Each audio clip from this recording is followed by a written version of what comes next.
আমাদের যে ভিডিওগুলো হয় আপনাকে নিয়ে আমাদের যে ভিডিওগুলো করা হয় মেইনলি, আপনি তো আমাদের সব ভাইদেরকে যারা নতুন নতুন ইতালিতে ঢুকতেছে তাদেরকে হেল্প করার জন্য খুবই সুন্দর সুন্দর অ্যাডভাইস দিয়ে থাকেন, যেটা তারাও খুবই অ্যাপ্রিসিয়েট করে, আমি খেয়াল করেছি। অ্যান্ড তারাও বলে যে আপনার কথাগুলো শুনে তারা খুবই উপকৃত হয়, যেটা আমাদের ভিডিও করার জন্য আবার ইন্সপায়ার করে। হ্যাঁ, তো আপনি একটা ভিডিওতে একবার বলেছিলেন যে কমিশনে তো আমরা জানি যে ভলান্টিয়ার কাজগুলোর সার্টিফিকেট অনেক হেল্প করে। তো এই ভলান্টিয়ার কাজ কি কি ধরনের হতে পারে, কি কি কাজ করা যেতে পারে, এই ব্যাপারে আপনি একটা ধারণা দিবেন। তো আপনার কাছে আজকে আমি সেই ধারণাটাই পেতে চাচ্ছিলাম। Thank you Asadul. হ্যাঁ, আমরা আসলে আলহামদুলিল্লাহ অনেক ভালো কমেন্টস পাচ্ছি। অনেকে আমাদের ভিডিও দেখে অনেক নিজেকে অনেক তৈরি করছে। এই ব্যাপারটা আসলেই আমাদের পুরো টিম। এটা আমার একার ক্রেডিট না, তোমরা সবাই আছো। তো এই ব্যাপারটা আমরা আসলে খেয়াল করি আলহামদুলিল্লাহ। হ্যাঁ, আমরা অনেকদিন ধরে ভাবছিলাম এই ব্যাপারে কিছু কথা বলব। তো আমি আসলে কিছু বেসিক জিনিস নিয়েই শুরু করি। আচ্ছা দেখো, পার্টিকুলার কিছু জায়গা আছে যেই জায়গাগুলোতে তারা সাধারণত কিছু ভলান্টিয়ার চায়। কারণ দেখো হয়তো কর্মব্যস্ততায় অনেকেই ভলান্টিয়ার হয়ে কাজ করবে এই ধরনের সময় হয় না। আমাদের জন্য কিন্তু এটা একটা বেস্ট অপশন। আমরা সপ্তাহে যেকোনো একটা দিনকে চুজ করতে পারি। ওই দিনটাতে আমরা খুঁজে, খুঁজে বের করে যেখানে আমরা ভলান্টিয়ার কাজ হয়, সেই জায়গাগুলোতে গিয়ে আমরা যদি অ্যাপ্রোচ করি যে হ্যাঁ, আমরা সারাদিন তোমাদের সাথে কিছু কাজ করতে চাই। আ সেই কাজগুলোর মাধ্যমে আমাদের যদি একটু ইন্টেগ্রাল করার সুযোগ থাকে, এটা আমাদের কিন্তু ফিউচারে যেকোনো স্টোরি বলার ক্ষেত্রে, কমিশনের ক্ষেত্রে খুব ভালো সাপোর্টিভ। তো এরই ধারাবাহিকতায় আমি আসলে এটা বলতে চাই, আমরা যে বা যারা যে কমিউনিতে বাস করি, সেই কমিউনের মাঝে, মাঝেই দেখবা বিভিন্ন ধরনের ইভেন্ট অর্গানাইজ করে। তো ইভেন্ট গুলোতে এমন থাকে ধরো বিভিন্ন কালচারের মানুষ, বিভিন্ন দেশের মানুষ একসাথে হয়ে একটা ফুড ফেস্টিভালের মতন করে। খেয়াল করবা ওখানে তোমার বিভিন্ন ধরনের মানুষেরা বিভিন্ন দেশ থেকে এসে তাদের ফুড গুলো আম রিপ্রেজেন্ট করে, তাদের রিপ্রেজেন্ট কালচার করে, তাদের রিপ্রেজেন্ট করে। কালচারকে রিপ্রেজেন্ট করে। রাইট। সেখানে কিন্তু তুমি অ্যাজ এ ভলান্টিয়ার হিসেবে কাজ করার সুযোগ থাকে। তার মানে তুমি যদি কমিউনিটি গিয়ে খবর নাও, দেখবা কোনো না কোনো এক রবিবার, কোনো না কোনো শনিবার, সাধারণত আমরা জানি এটা উইকডেজ গুলোতেই হয়। মানে সাধারণত উইকেন্ডে, উইকেন্ডে হ্যাঁ। আসলে হয়। সরি। তো ওখানে গিয়ে যদি তুমি বলো যে আমি আপনাদের কোনো একটা ইভেন্টসে পার্টিসিপেট করতে চাই, এই ব্যাপার। তোমাকে ডেফিনিটলি কল দিবে। শুধু তাই না, আমি শুধু একটা কমিউনি নিয়ে আজকে আলোচনা করতে চাই। কারণ কমিউনিতে আমাদের যোগাযোগটা বেশ সহজ। কারণ একটা কমিউনিতে কিন্তু অনেক মানুষের বসবাস। এবং ওইখানে ডেফিনিটলি দোভাষীরাও অনেকে কাজ করে। কেউ খাবার তৈরি করে, কেউ ক্লিনিং করে, কেউ তোমার যেসব জায়গাগুলোতে আমরা এই প্লেস গুলো এস্টাবলিশ করব, সেখানে আসলে আমরা ওই জিনিসগুলো আসলে অর্গানাইজ করার জন্য লোক থাকে। তো তুমি ভলান্টিয়ার হিসেবে আসলে ওই ধরনের কাজগুলোতে পার্টিসিপেট করতে পারো। কেউ যদি ভালো রান্না করতে জানে, কেউ যদি আমরা বলি না ওই পটেটো, ওই যে ফ্রেঞ্চ ফ্রাইস, জি, ভাজা, জি। এই ধরনের ব্যাপারগুলো নিয়েও কিন্তু অনেকে কাজ করতে পারে। যে আমি এই ধরনের ব্যাপারগুলো ভালো জানি। তো অবশ্যই এই ব্যাপারগুলো নিয়ে আমি একটু কাজ করতে চাই। তোমাদের এই ধরনের কোনো ইভেন্ট আছে কিনা? কিন্তু আমার জাস্ট একটা কা ভলান্টারিলি হেল্পিং এক্সাক্টলি। হ্যান্ড হওয়া হ্যাঁ, মানে। হ্যাঁ, হ্যাঁ। তো হুম। প্লাস হচ্ছে কমিউনি থেকে দেখবা মাঝে, মাঝে তোমার কোনো একটা রাস্তার দিকে চলে যায়, কোনো একটা পার্কে চলে যায়। মানে কি উদ্দেশ্য হচ্ছে তোমার ওইখানে প্লাস্টিক মানে প্লাস্টিক বর্জ্য যেগুলো থাকে, হুম, আমরা তো হুম। জানি এখানে আমরা অনেকেই সচেতন। আমরা নির্দিষ্ট জায়গায় সবকিছু ফেলার চেষ্টা করি, রাইট? তারপরেও ওরা কিন্তু ওখান থেকেও অনেক ধরনের সোশ্যাল এক্টিভিটি, এই যে ক্লিনিং যে ব্যাপারগুলো থাকে, এই ক্লিনিং এর ব্যাপারগুলো নিয়েও ওরা কিন্তু ভলান্টিয়ারি কাজ করে। হুম, হুম। রাস্তাঘাট পরিষ্কারের জন্য ওখানেও চলে যেতে পারি আমরা। তো এইভাবে করে আমরা কি করতে পারি? ওই কমিউনের মানুষগুলোর সহায়তায় ভলান্টিয়ার হিসেবে কাজ করতে পারি। তাছাড়া তুমি জানো বিভিন্ন রকম সংস্থা আছে। যে জি। সংস্থার কাজ হচ্ছে তোমার আম বয়স্ক শিক্ষা, তারপর হচ্ছে তোমার যারা আসলে বয়স্ক শিক্ষা বলতে আমরা এটা বুঝাচ্ছি, ধরো এখানে আমাদের অনেক বাবা-মায়েরা আসে কিন্তু, হ্যাঁ? সহজে বৃদ্ধাশ্রম বললে মেবি ভালো হয়। হ্যাঁ, ওইটা ওটা তো একটা আছে, কিন্তু ফার্স্ট আমি আইডিয়া। পার্টিকুলার আরেকটা কথা বলছি। ধরো যে তোমার আমাদের বাবা-মারা যাদের বয়স একটু বেশি, এই মুহূর্তে তো আসলে স্কুলে গিয়ে পড়া বুঝবে না। হুম, হুম, হুম, হুম। তাদের জন্যও কিন্তু কোনো একদিন সন্ধ্যায় পড়াশোনার একটা ব্যবস্থা করে বিভিন্ন চার্চ আচ্ছা। থেকে, জি। বিভিন্ন কমিউনি থেকে।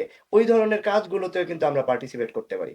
তার মানে হচ্ছে এই ধরনের পার্টিসিপেট করার জন্য আমরা যদি শুধুমাত্র একটা কমিউনিতেই চলে যাই, তাদের অনেক ইভেন্ট আছে। যেই ইভেন্টগুলোতে আমরা পার্টিসিপেট করতে পারি। তাছাড়া অনলাইনে আমরা হয়তোবা পরবর্তীতে আপলোড করে দিব। যাদের ভাষাগত দক্ষতা আছে, একটু ভালো ভাষা বোঝে, তারা যদি ওই ধরনের সংস্থাগুলোতে যোগাযোগ করে যে আমি ভলান্টিয়ার হিসেবে কাজ করতে চাই। তোমার একটু আগে যেমন বললা বৃদ্ধাশ্রম, অবশ্যই অনেকে ফ্রি অর্গানাইজেশন আছে যারা আসলে ফ্রিতে বৃদ্ধাশ্রম বা কেয়ার হিসেবে কাজ করার জন্য ভলান্টিয়ার নিয়োগ দেয়। আবার কেউ, হুম। কেউ দেখা যায় তোমার ওদেরকে মাঝে, মাঝে সপ্তাহে ১ দিন কোনো একটা থিম পার্কে নিয়ে যায়। তুমি দেখবা এই ধরনের একটা ব্যাপার, ওদের একটু গায়ে এপ্রন পরা থাকে। এই যে ব্যাপারগুলো আছে, আমরা চাইলেই খোঁজ খবর নিয়ে ওই জায়গাগুলোতে ইনভলভ হইতে পারি। এতে করে কি হয়? হুম। একটা নতুন পরিবেশে নতুন মানুষদের সাথে মিশার একটা সুযোগ হয়। আচ্ছা, এই প্রসঙ্গে যেহেতু কথা আসছে, আমি আসলে আম একটু ইসলামিকলি কিছু কথা বলতে চাই। দেখো আমরা যে শহরটাতে বাস করি মিলানো, এবং আমি সিওর বাংলাদেশে থেকে আমরা যারা আসছি আমরা কিন্তু অবশ্যই শুক্রবারে জুম্মার নামাজটা পড়ি অ্যাটলিস্ট। অন্য জি, ব্যাপারগুলোতে না চেষ্টা বলি, করি at least। চেষ্টা করি শুক্রবারে জুম্মার নামাজ পড়া। তার মানে আমরা যদি জুম্মার নামাজের গ্যাদারিং দেখি, আমরা দেখি আলহামদুলিল্লাহ কত মুসল্লি আছে, রাইট? শুধু বাংলাদেশী না, অনেক কালচারের মানুষজন আছে। আমরা যদি শুধু একটা ইসলামকে রিপ্রেজেন্ট করতে চাই, তাতেও সম্ভব। কিভাবে? আমরা হয়তো মানে শুক্রবারে জুম্মার পরে ফ্রিতে কোরআন বিতরণ করি না ইতালিয়ান ভাষায়? ১০ জন থেকে ১ জন তো নিবে এটলিস্ট। সে যদি হুম, পড়ে আমাদের এই যে মানে মানে সো কল্ড যেভাবে আমাদেরকে ওরা জানে যে আমাদের কালচার, আমাদের ধর্ম ভালো না ইত্যাদি, ইত্যাদি, ইত্যাদি। তারা যদি পড়ে হয়তো তাদের মানে আমি বিশ্বাস করি কেউ যদি মনোযোগ দিয়ে পড়ে হয়তোবা তারা আমাদের প্রতি একটু সিম্প্যাথি দেখাবে যে না আসলে আমি যে ইসলামকে চিনি, এই ইসলাম এমন না, ইসলাম আসলে ভালো। তো এটা আসলে কারা করবে? আমাদের মসজিদের সাথে রিলেটেড যারা ভাইরা আছে, যারা আসলে কমিটির লোকজনরা আছে, তারা যদি এই ধরনের ব্যাপারগুলো অর্গানাইজ করে আমি সিউর অনেক কিছু উপকার হওয়ার সম্ভাবনা আছে। ইংল্যান্ডের মতন দেশগুলাতে কেন এত মানুষ কনভার্ট হচ্ছে? কেন ইতালিতে কনভার্ট হচ্ছে না? এখানে অনেক ব্যাপার আছে। আমরা আসলে না ওইভাবে চেষ্টা করি না। তো আমরা যদি এইভাবেও যদি সোশ্যাল এক্টিভিটিস এর মাধ্যমে আমরা যদি প্রতি জুম্মার পরে এই ধরনের কিছু অর্গানাইজ করার ব্যবস্থা করতে পারি, আমার বিশ্বাস যে হয়তো আমাদেরকে ডিফারেন্টলি জানবে তারা। সামনে হুম। রমজান আসতেছে। হয়তোবা এটা একটা ভালো সুযোগ। আম যারা রাস্তায় ঘুমায় তাদেরকে কিছু শীতের কাপড় দেওয়া, তারপর হচ্ছে খাবার দেওয়া, পানি দেওয়া, খেজুর দেওয়া, ফ্রিতে কোরআন দেওয়া, জায়নামাজ দেওয়া। এই যে ব্যাপারগুলো এগুলোর সাথে আসলে মানে আমরা ইনভলভ হইতে পারি। তো আমার কাছে হুম, মনে হয় আসলে অনেকভাবেই আমাদের কালচার, আমাদের ধর্মকে আমরা প্রেজেন্ট করতে পারি যে আমাদের ভালো দিকগুলো আছে। এইটা আসলে জি। সুযোগ আছে কিন্তু আমরা আসলে করি না। তো লাইক হোপফুলি আমরা অনেকটা কনসেপ্টটা এমন হয়ে গেছে যে শুধুমাত্র মুখের ভাষার মাধ্যমে আমরা ইসলাম প্রচার করতে চাই। আমাদের ব্যবহারের মাধ্যমে আমরা কখনো ইসলাম প্রচার করি না এক্সাক্টলি। বা করাটা হয়তোবা ততটা হয়তো ইম্পোর্টেন্ট আমরা মনে এই করি না। প্ল্যাটফর্মে ইসলামকে প্রেজেন্ট করার জন্য যথেষ্ট না, আমাদের জ্ঞান দরকার আরো। জি, তবে আমরা অবশ্যই। আসলে আমাদের ছোট্ট জ্ঞান থেকে যতটুকু বুঝি, ইসলামকে অনেক সুন্দরভাবে রিপ্রেজেন্ট করা যায়। তো আমি শুধুমাত্র এক জুম্মার নামাজ দিয়েই বললাম। কারণ জুম্মার নামাজে আমরা কি পরিমাণ মানুষ গ্যাদার হই একটা জায়গায় নামাজ পড়ি। ঈদের নামাজগুলোর কথাই দেখো। ৫ টা ৬ টা জামাতে হয় অনেক জায়গাতে। এত মুসল্লি কোত্থেকে আসে? তো আমরা কিন্তু চাইলে ইসলাম প্রচার করতে পারি খুব সুন্দরভাবে। হ্যাঁ। কাউকে জোর করে তো ধর্মের দিকে আনা যাবে না, এটা তো বাস্তবতা। আর এই দেশে বসে যদি আমরা আমাদের ইসলামকে প্রচার করতে চাই, তাহলে এইভাবে সুসংগঠিত হয়ে প্রচার করাটা আমার মতে একটা ভালো দিক। তো অনেক সুন্দরভাবে গুছায়া বললেন। তবে আমি এখানে আমার কিছু পার্সপেক্টিভ এড করতে চাই অ্যান্ড হ্যাঁ, কিছু শিওর।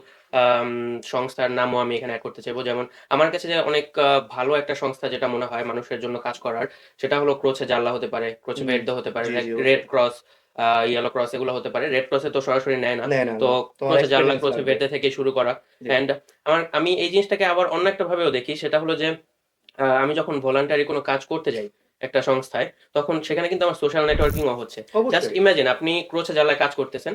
আপনার অ্যাম্বুলেন্সে বলা লাইক একটা কল আসছে, ইমার্জেন্সি কল। হুম। আপনি দেখতে গেলেন একটা বুড়িকে হেল্প করতে গেলেন।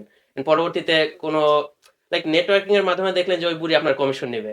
হইতে পারে কিন্তু। খুব ভালো একটা কথা হইতে পারে বলছেন। কিন্তু। হ্যাঁ, হ্যাঁ, এভাবে অবশ্যই। কানেক্ট হইলো পরে যখন ওই বুড়ি আপনাকে কমিশনে দেখবে ও কিন্তু এমনিতেই খুশি। যে ও সত আমাকে এসে হেল্প করছে। সত্যিকার অর্থে আমাদের আসলে জড়তা দূর করতে হবে। আমরা ভাবি আমাদের দেখো এখানে কিন্তু ল্যাঙ্গুয়েজটাও শিখার একটা চর্চা তৈরি হয়। তুমি আজকে, কালকে, পরশুদিন এভাবে যেতে, যেতে ওদের সাথে মিশতে, মিশতে তুমি কিন্তু ওদের অ্যাকসেন্ট ক্যাচ করতে পারবা। একটা জি। সময় তুমি সেই মানুষটা যেটা ২ বছর পরে ভালো ইতালিয়ান বলতে পারছো। তা আমরা আসলে কি করি? আমরা কাজ থেকে বাসায় যাই, ঘুমাই, YouTube এ স্ক্রলিং করি, Facebook এ স্ক্রলিং করি। আমাদের ল্যাঙ্গুয়েজ ইমপ্রুভ হয় না। আমরা বাসায় থাকি বাংলাদেশীদের সাথে। আমরা রেস্টুরেন্টে কাজও করি বাংলাদেশীদের সাথে। তো এই যে জায়গাটা হয়তোবা সুশিতে যারা কাজ করে ওরা কিন্তু ইতালিয়ান অবস্থা খুবই খারাপ। তুমি ভালো হুম, করে জানো। তার মানে কি? আমরা যদি যতটুকু আমরা যেই দেশেই যাই, শুধু ইতালিয়ানের কথা বলছি না। আমি যেই দেশেই যাবো, সেই দেশের ভাষা যদি আমার রপ্ত করতে হয়, সেই দেশের কালচারের সাথে মিশতে হবে। ভাষাকে আয়ত্ত করার জন্য ওই দেশের মানুষের সাথে মিশতে হবে। রাইট। তো এই হচ্ছে গিয়ে বিষয়। আর তুমি যেটা বললা অবশ্যই এটা একটা ভালো পয়েন্ট। কারণ ওই সোশ্যাল জায়গাগুলোতে যাওয়ার মাধ্যমে তুমি নতুন মানুষের সাথে মিশতে পারছো, হ্যাঁ। ইন্টেগ্রেট করার সুযোগ পাচ্ছ এবং এভাবে তোমার নেটওয়ার্ক বাড়ছে। ইনশাআল্লাহ কোনো এক সময় হয়তো তুমি একটা ভালো পজিশনে যেতে পারো এটার জি, মাধ্যমে। জি, অবশ্যই।